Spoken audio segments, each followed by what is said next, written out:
Hello दोस्तों, नमस्ते, जय श्री कृष्ण, सत श्री अकाल।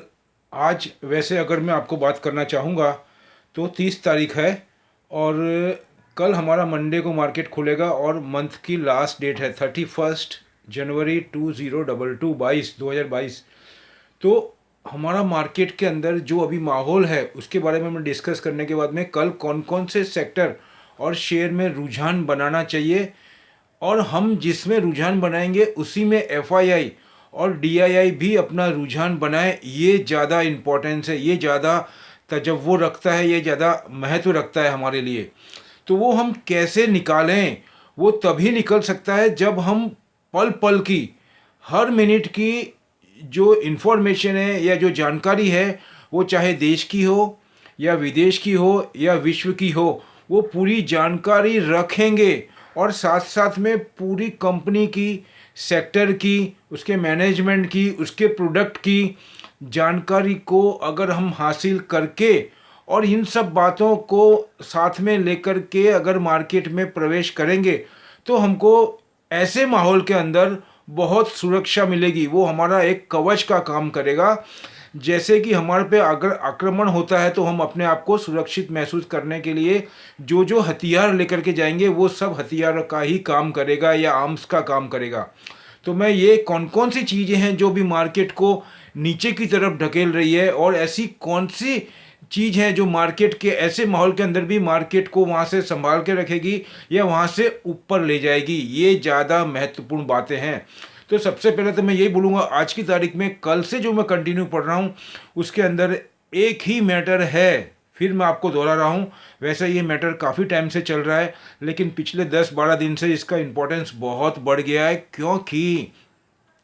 क्योंकि रशिया के जो प्रेसिडेंट है मिस्टर व्लादिमीर पुतिन, उनकी रणनीति अभी तक किसी को समझ में नहीं आई है।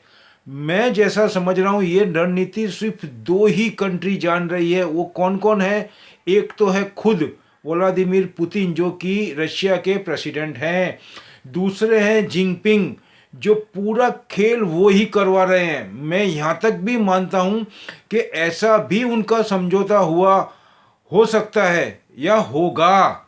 मतलब क्योंकि जो चाइना है वो रशिया को मोहरा बना करके पेश कर रहा है और उससे उसके कंधे पे रख करके बंदूक चला रहा है। मैं अगर ऐसा बोलूं तो भी इसमें कोई अतिशयोक्ति नहीं होगी। और मैं आपको बताना चाहूँगा, हमको मार्केट के अंदर, सेक्टर के अंदर, शेयर पे अंदर जाने से पहले ये सभी ऑब्स्टिकल्स, ये सभी अवरोधों को हमको समझना होगा, तभी मार्केट को अच्छी तरह से समझ सकेंगे। इसीलिए मैं ये बातों की चर्चा आपसे कर रहा हूँ, अन्यथा इन बातों की चर्चा करने का कोई मतलब नहीं है। सवाल बहुत लोगों के मन में ये भी उठता होगा कि मैं मार्केट में डायरेक्ट आपको सेक्टर या शेयर क्यों नहीं बताता हूँ। वो भी हो सकता है, लेकिन मैं ये मान के चलता हूँ कि जब हम तथ्यों पे चलते हैं और हम पूरा विश्लेषण करके मैं आपको तथ्यों के साथ में बात रखता हूं तो उसका एक अलग ही प्रभाव पड़ता है, उसकी एक अलग ही इमेज पड़ती है और वो लोगों के जहन तक पहुंचती है, उनके दिलो दिमाग में असर डालती है। इसीलिए मैं ये पद्धति अपनाता हूं।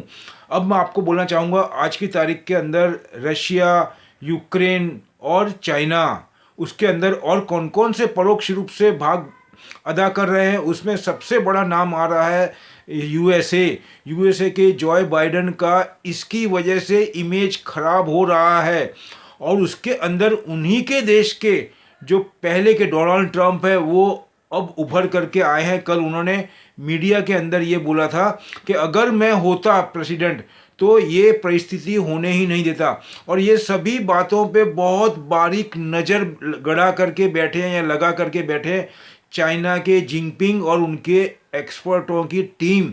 वो पल पल की जानकारी ले रही है कि किस तरीके से यूएसए को नीचा दिखाया जाए विश्व में, किस तरीके से यूएसए की छवि है, जो उनका प्रभाव है उसको विश्व में कम किया जाए और उसके बदले में अपना खुद का प्रभाव, जो एक ह्यूमन का टेंडेंसी है, दूसरे के सर पे पैर रख के चढ़ना, 100 में से 95 लोग का यही मोनोपोली होता है, यही उनकी सोच शक्ति होती है ज़्यादातर लोगों की।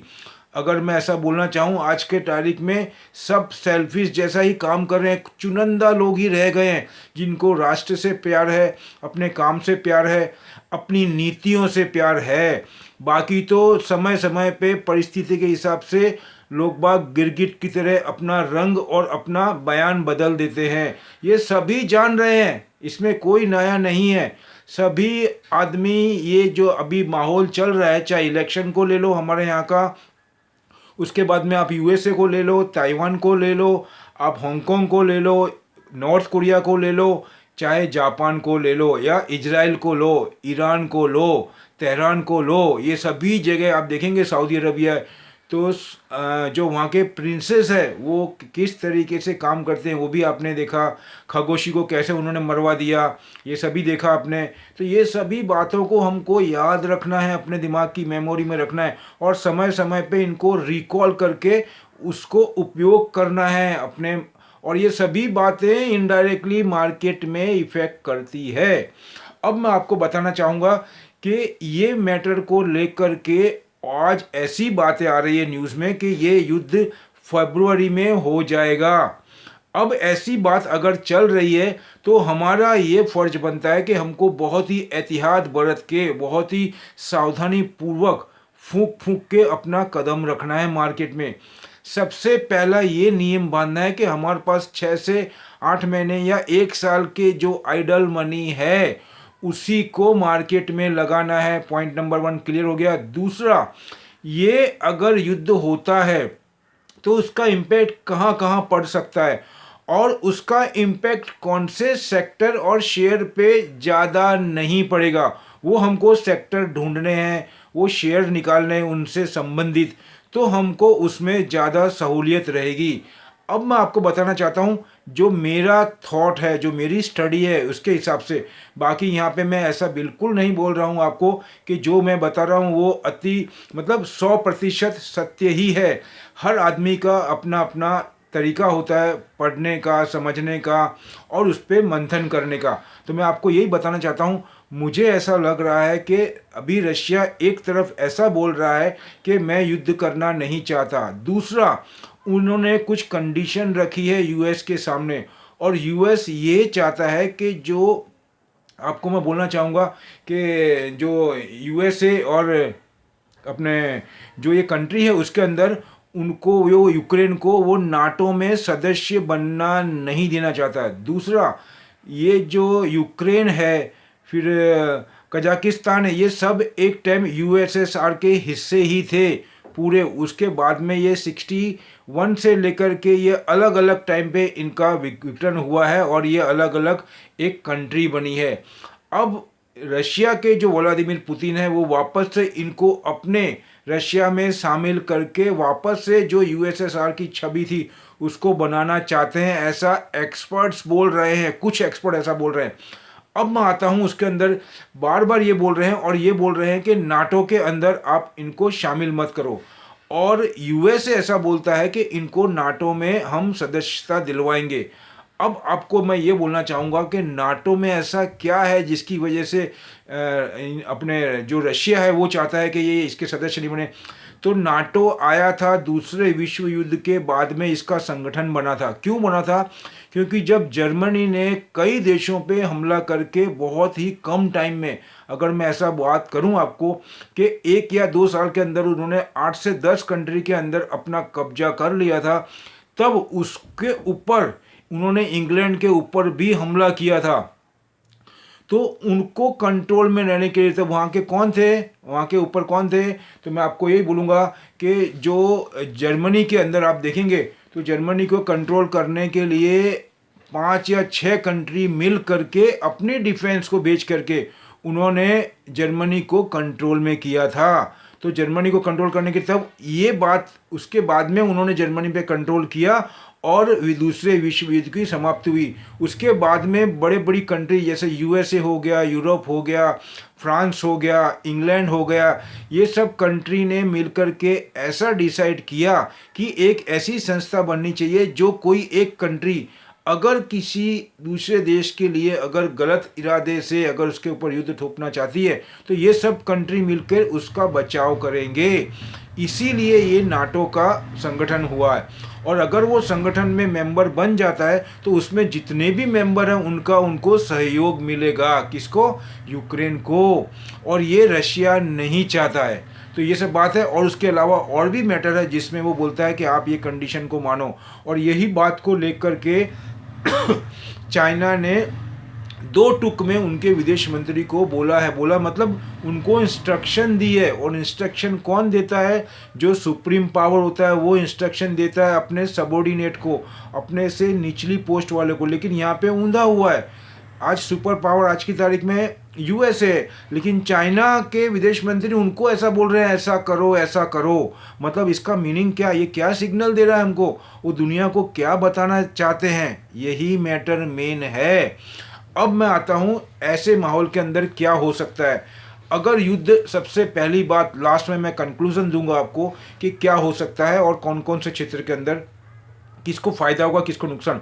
उसके पहले मैं ये बोलना चाहूँगा उसकी वजह से आज एक आर्टिकल आया है और मैंने कल भी बड़े बड़े एक्सपर्ट्स का व्यू सुन लिया है। उसके अंदर होगा क्या कि क्रूड के प्राइस $100 के ऊपर, जबकि 88 89 तो होने आया है और अभी 90 भी हो जाएगा। तो अभी उसके बाद में $10 ही रहेंगे 100 के अंदर। तो वो बहुत जल्दी हो सकता है क्योंकि दो $3 बढ़ते हैं एक साथ में। तो उसके टाइम पे वो 100 के ऊपर जाने की बात कर रहे हैं। मतलब ये $100 अगर होता है तो उसका सबसे ज़्यादा खामियाजा भारत देश को भुगतना पड़ेगा। क्योंकि आज की तारीख में भी हम ₹100 के क्रूड ऑयल के सामने हमारा जो कंजम्पशन है या हमारा जो खपत है उसमें हम ₹80 का तेल बाहर से ही मंगाते हैं और उसका पेमेंट हम करते हैं किसके अंदर? डॉलर के अंदर। उसी की वजह से कल एक आर्टिकल आया है कि हमारा जो रिजर्व था जो कि 650 या 55 या नियर टू 60 मतलब रिकॉर्ड पे चल रहा था, $660 बिलियन के करीब पहुंचने आया था या उससे भी ऊपर निकल गया था, वो अभी घट करके 634.287, ये कल का फिगर है, 634.287 बिलियन US डॉलर का रिजर्व रह गया। ये भी बहुत ज़्यादा है पिछली सरकारों के कंपेयर में। ये भी रिकॉर्ड ब्रेक है। अगर 2017 के पहले देखेंगे तो हमारा 200-250 बिलियन भी नहीं था, कभी नहीं रहा ये। और जो हुआ था उसमें भी जो 2-3 कंपनियां हैं एक्सपोर्ट की हमारी सॉफ्टवेयर की, उनकी बदौलत गवर्नमेंट का कोई कंट्रीब्यूशन नहीं था। ये मैं आपको क्लैरिफिकेशन कर रहा हूँ। लेकिन 2017 के बाद में जो गवर्नमेंट है उन्होंने बहुत सी ऐसी पॉलिसी अपनाई, बहुत से ऐसे कदम उठाए, आत्मनिर्भर भारत, मेड इन इंडिया, उसके बाद में और भी बहुत सी पॉलिसी लेकर के आए। उसकी वजह से हमारा एक्सपोर्ट बढ़ा, इंडस्ट्रियल बढ़ी और उसके बाद हमारा सॉफ्टवेयर के अलावा इंजीनियरिंग के अंदर, केमिकल के अंदर, फिर आपको मैं बोलना चाहूँगा हैंडमेड जो प्रोडक्ट होती है उसके अंदर हमारा एक्सपोर्ट बढ़ा और हमारा रिजर्व काफ़ी तेज़ गति से बढ़ता चला गया। स्पेस के अंदर यस। तो ये सब चीज़ को देखते हुए आज की तारीख में भी 634.287 बहुत ही मतलब कंफर्टेबल से भी अबाउ जोन में हमारा रिजर्व है, जो किसी भी परिस्थिति को संभालने के लिए सक्षम है, कैपेबल है। ये पूरा विश्व जान रहा है, एक्सपर्ट भी यही बोल रहे हैं। इसमें मेरा कुछ भी नहीं है, मैं जो पढ़ता हूँ सुनता हूँ वही बोल रहा हूँ। और दूसरा मैं आपको बोलूँगा, आपको सुंदर पिचाई जो कि भारतीय एयरटेल में उन्होंने 1 बिलियन से ज़्यादा के शेयर परचेज करने की बात करी है, वो भी प्रीमियम रेट पे। तो इससे ये भी पूरे विश्व में एक छवि जाएगी कि इंडिया की इकोनॉमी में स्ट्रेंथ है, वहाँ पे ट्रांसपेरेंसी है, गवर्नमेंट की पॉलिसी अच्छी है। क्योंकि ये बहुत बड़ी कंपनी जब किसी कंपनी के शेयर खरीदती है तो वो कंट्री मतलब वो कंपनी कौन सी कंट्री की है, वो कंपनी क्या प्रोडक्ट बनाती है, उसका क्या प्रोडक्शन है, क्या सर्विस दे रही है, वो उन सब का इफेक्ट पूरे विश्व के जो इन्वेस्टर हैं उनके ऊपर पड़ता है। ये स्वाभाविक सी बात है, जो बिजनेस करते हैं उनके लिए सब बातों का बहुत ज़्यादा मायने रखता है। तो ये हो गया, तो टेलीकॉम सेक्टर बहुत बुलिश हो गया, तो इसमें भारतीय एयरटेल आ गया। दूसरा, अब जो क्रूड ऑयल बढ़ेगा उसकी वजह से हमारे यहाँ पे जो कॉस्ट ऑफ प्रोडक्शन है वो बढ़ेगी। सबसे ज़्यादा इफेक्ट पड़ेगा ट्रांसपोर्टेशन को।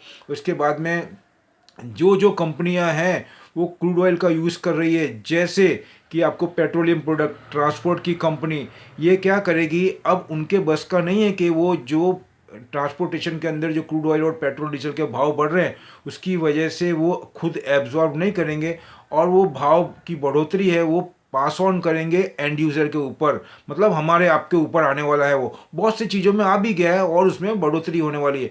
तो इससे इन्फ्लेशन बढ़ेगा, इन्फ्लेशन बढ़ेगा तो अगर 6% के ऊपर जाएंगे तो गवर्नमेंट के लिए और बैंक के लिए, रिजर्व बैंक के अंदर शक्तिकांत दास जी के लिए एक चिंता का विषय हो गया है और हमारी गवर्नमेंट के लिए भी। दूसरा सबसे बड़ा पॉइंट है यहाँ पे फिजिकल डेफिसिट का। अब फिजिकल डेफिसिट क्या होता है जो हमारे बजट में अभी गवर्नमेंट बताएगी। तो फिजिकल डेफिसिट का मतलब होता है जो हमारे पास में आवक है। फॉर एग्जांपल अगर मेरे पॉकेट में 100 रुपये है उसकी जगह अगर मैं 300 या 400 रुपये खर्च करता हूँ तो मुझे क्या करना पड़ेगा, मेरे पास तो 100 रुपये ही थे और मैंने 500 रुपये खर्च कर दिए तो मुझे 400 रुपये का जो गैप है उसको बोलते हैं फिजिकल डेफिसिट। मतलब वो कमी है, मेरे पास थे नहीं और मैंने खर्च करे तो उसका हमको अरेंजमेंट करना पड़ेगा और वो एक विश्व के लिए और कंट्री के लिए एक नेगेटिव पॉइंट साबित होता है। पिछले 2 साल से गवर्नमेंट जो कोविड को लेकर के जो खर्च कर रही है उसके अंदर बहुत ही जो ये फ्री डिस्ट्रीब्यूशन किया जा रहा है वैक्सीन का, इसका करोड़ रुपीस का एक्सपेंस हो रहा है। ये सब फिजिकल डेफिसिट को बढ़ा रहा है लेकिन इसको अभी गवर्नमेंट नज़रअंदाज कर रही है, उसको जानते हुए भी, क्योंकि गवर्नमेंट का ये एक अच्छा स्टैंड है। उन्होंने हेल्थ को फर्स्ट प्रायोरिटी दी है हेल्थ को फर्स्ट प्रायोरिटी दी है और उसकी वजह से क्या होगा कि हेल्थ को प्रायोरिटी देने की वजह से उन्होंने फिजिकल के ऊपर ज़्यादा जोर नहीं दिया।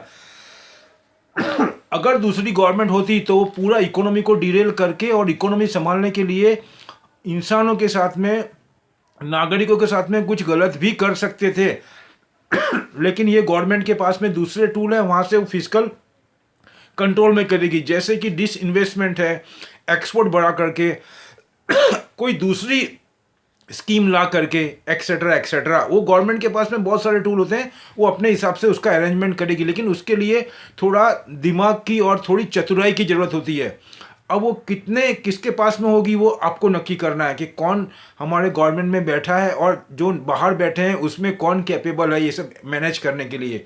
चलो वो एक बहुत लंबा विषय है तो उसको देखते हुए मैंने बोला तो बजट में इसके ऊपर ध्यान दिया जाएगा। तो ये सब बातों का इफेक्ट पड़ने वाला है और क्रूड ऑयल की वजह से इकोनॉमी पे हमारे थोड़ा प्रेशर भी आएगा। उसकी वजह से ही जो भी वर्ल्ड की जो जैसे गोल्डमैन सच हुआ, फिर और भी एजेंसियाँ, उन्होंने थोड़ा आरबीआई उन्होंने अपना परसेंटेज जीडीपी था थोड़ा कम किया है, उसका यही रीज़न है। अब मैं आपको बताता हूँ ऐसे टाइम के अंदर कौन कौन सी चल सकती है। तो मैंने आपको सबसे पहले एक बता दिया है, वो है आपको मैंने बोला भारती एयरटेल। मैं भारती एयरटेल की ही बात कर रहा हूँ और मैं आपको उसके अलावा मैंने आपको जी की बात नहीं करी। जी मुकेश अंबानी का है लेकिन उसके ऊपर अभी मैं नहीं बोलूँगा। मेरी first priority always Bharti Airtel ही है। उसके बाद में मैं आपको बताना चाहूँगा जो मैंने पढ़ा है अपने यूएसए के अंदर और चाइना के अंदर और आरटी के अंदर मैंने डिबेट सुने, उसके हिसाब से सर्विस सेक्टर, ट्रांसपोर्टेशन, उसके अंदर बहुत ज़्यादा एकदम बूम आने वाला है, या बूम बस्ट बोल सकते हैं। बस्ट तो नहीं होगा, मतलब बूम बूम होगा। बस्ट का मतलब तो ख़राब होता है लेकिन उसमें बहुत तेज़ी आएगी क्योंकि अभी सभी जगह नॉर्मल सी आ रही है। वापस से ऐसी बात आ रही है कि हमारे यहाँ पे कोविड के केस जो थे ओमिक्रॉन के वो कम हो गए हैं, स्कूल कॉलेज वापस से खुलने वाली है, प्राइमरी स्कूल की भी बात आ रही है इसमें।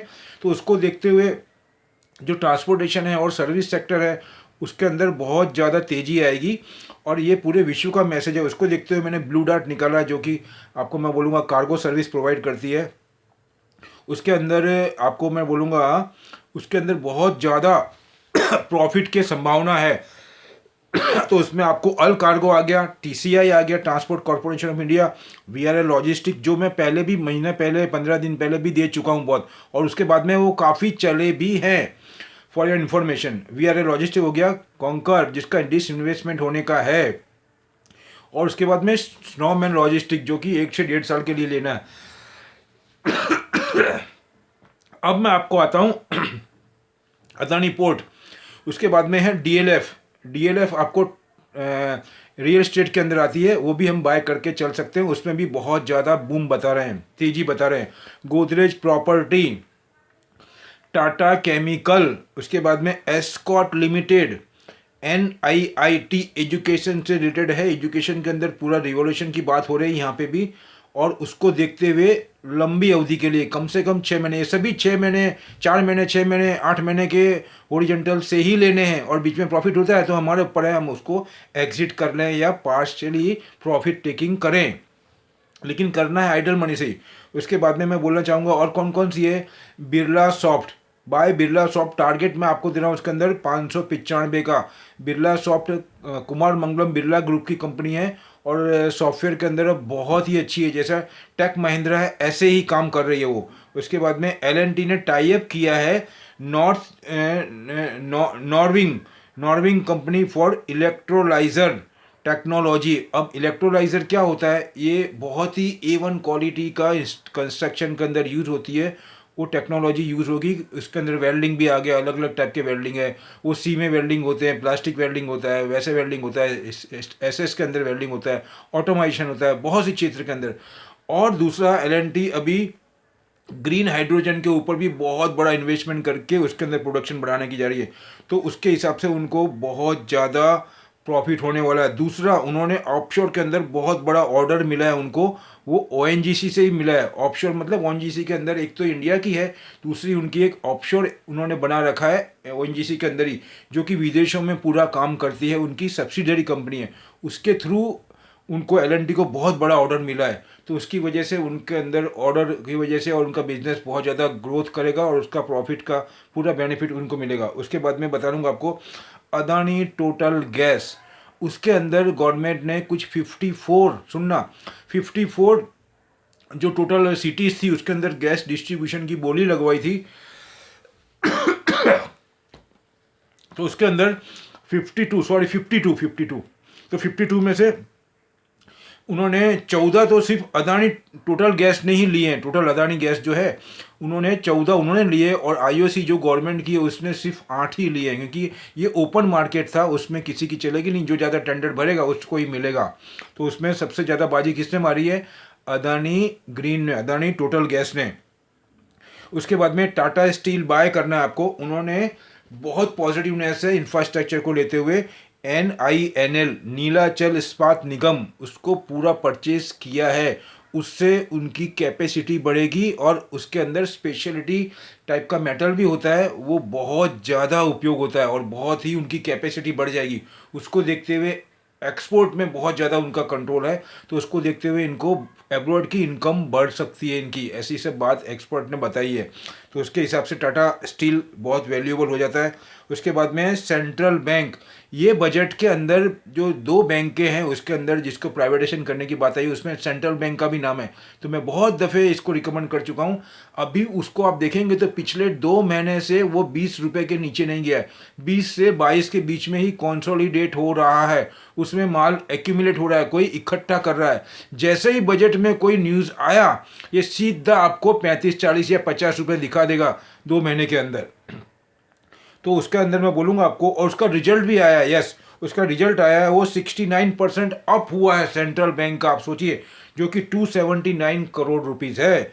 ये सब मैटर, एक तो प्रॉफिट उसका पॉजिटिव आया है 69%, दूसरा बजट के अंदर, तो ये दोनों मिल करके उसको मतलब गोल्ड माइन बना देंगे, ऐसा बोलूँ तो भी चलेगा। उसके बाद में हिंदुस्तान जिंक की बहुत शॉर्टफॉल हो रही है पूरे विश्व में, क्योंकि इलेक्ट्रिक व्हीकल को लेकर के, बैटरी को लेकर के, रिचार्ज को लेकर के, और इसके पॉलिसी के अंदर नई व्हीकल आ रहा है उसको देखते हुए, तो उसके अंदर आपको मैं बोलना चाहूँगा जिंक के अंदर जो हिंदुस्तान जिंक है उसकी वैल्यू भी बहुत ज़्यादा इंपॉर्टेंस हो गई उसके अंदर। तो उसके CEO है अरुण मिश्रा, वो नए इलेक्ट हुए हैं, वो नए चेयरमैन हैं, उसकी वजह से उन्होंने जो स्टेटमेंट दिया वो भी मैंने पढ़ा, और उन्होंने फ्यूचर के प्लान बताए उसके अंदर बहुत पॉजिटिवनेस बता रहे हैं। तो हिंदुस्तान जिंक हमको परचेस करना है कम से कम 1 साल के पीरियड के लिए। अब उसके बाद में मैं आपको बताऊंगा कार्बन के अंदर भी बहुत ज़्यादा मॉडिफिकेशन हो रहे हैं, और व्हीकल के अंदर प्लास्टिक और कार्बन यूज़ हो रहा है। दूसरा, जो सिक्योरिटी पॉइंट ऑफ व्यू से जो बहुत रिच पर्सन है वो ऐसी व्हीकल का डिमांड कर रहे हैं जिससे कि उनके ऊपर कोई अटैक हो सिक्योरिटी पॉइंट ऑफ व्यू से, तो उसके अंदर कार्बन रिलेटेड, और कार्बन के अंदर ये क्वालिटी होती है कि उसमें हार्डनेस बहुत होती है और उसका वेट बिल्कुल नहीं होता है। तो ऐसा इनोवेशन करके वो आजकल बहुत जगह पे कार्बन यूज़ होने लगा है जहाँ पे हार्डनेस के लिए, और लेकिन ये कॉस्टली आता है। तो इसके हिसाब से क्या होगा कि वो कंपनी का इंपॉर्टेंस बहुत ज़्यादा बढ़ गई है और इसकी डिमांड बढ़ रही है, तो इंडस्ट्री में भी बहुत यूज़ होने लगा है। तो इसके हिसाब से फिलिप्स कार्बन आपको बाय करना है। और NIT एजुकेशन मैंने आपको बता ही दिया है। दूसरा मैं आपको बताऊंगा कि यूरोप के अंदर जो चाइना है, चाइना और यूरोप के अंदर फ्रेट ट्रेन की जो ट्रिप्स मतलब उनकी जो पिछले टाइम के अंदर जो उन्होंने ट्रिप लगाई है चाइना से लेकर के यूरोप के अंदर बाय ट्रेन, मैं आपको गुड्स ट्रेन की बात कर रहा हूँ, तो उसके अंदर उन्होंने 50,000 से ज़्यादा ट्रिप मारी है, आप सोचो। और उसके अंदर सबसे ज़्यादा कौन सा मतलब मटेरियल उन्होंने एक्सपोर्ट किया है, वो है टेक्सटाइल से रिलेटेड। तो अब टेक्सटाइल से आपको ध्यान रखना है। तो हमारे यहाँ पे कौन कौन सी कंपनी है मैं आपको बता देना चाहता हूँ। उसके अंदर बहुत सी कंपनी है छोटी छोटी। अरविंद फैशन आ गई, अरविंद आ गई, रेमंड्स आ गए, फिर उसके बाद में वर्धमान टेक्सटाइल आ गई, रेमंड्स आ गया। ये सभी कंपनी को ध्यान में रखना है, बाय करना है, ऐसा मैं बोलूँ तो भी चलेगा इस पे। और दूसरा, बजट में भी इस बार टेक्सटाइल को बहुत प्रायोरिटी दी जाएगी, बहुत ज़्यादा बढ़ावा दिया जाएगा, क्योंकि ये जॉब क्रिएटर है ये और इंफ्रास्ट्रक्चर सेक्टर। तो इसकी बदौलत इनको पुशअप मिलेगा, इसको इफेक्ट नहीं आएगा मार्केट में अगर सेल ऑफ आया तो भी, ये मैं बोल रहा हूँ। और आएगा तो कम आएगा कंपेयर टू अदर सेक्टर। अभी इनको दबाने का एक ही कारण है, अपने जिसको बोलना चाहूँगा मैं आपको, रशिया और यूक्रेन वाला मैटर, लेकिन उसमें भी ये कम घटेंगे। सॉरी। तो ये आपको बाय करना है। तो ये सब मैंने जो आपको बताया है ये हमको बहुत ज़्यादा काम आने वाला है कल के बाजार के लिए और आने वाले टाइम के लिए। बाकी रही वो तो मैं आपको जो जो रेगुलर पढ़ रहा हूँ, अर्ली इन द मॉर्निंग पढ़ूंगा, अभी भी पढ़ूंगा, उसमें जो मेरे को न्यूज़ समाचार मिलेंगे मैं आपके साथ में साझा करता चलाऊँगा। दूसरा, ध्यान रखना ये सभी इन्फॉर्मेशन मैंने आपको जो शेयर की है वो बहुत इंपॉर्टेंस है आने वाले टाइम के लिए। अगर ऐसी तैयारी करे बिना अगर मार्केट में जाएंगे तो हमको बहुत नुकसान होने की संभावना बढ़ जाती है। तो इतना ही बोलूँगा, मेरा डिस्क्लेमर रख रहा हूँ मैं, ये मेरी अपनी स्टडी है, अपना एनालाइज है, आप अपना डिसीजन एक्सपर्ट की सलाह सूचन से ही काम करें।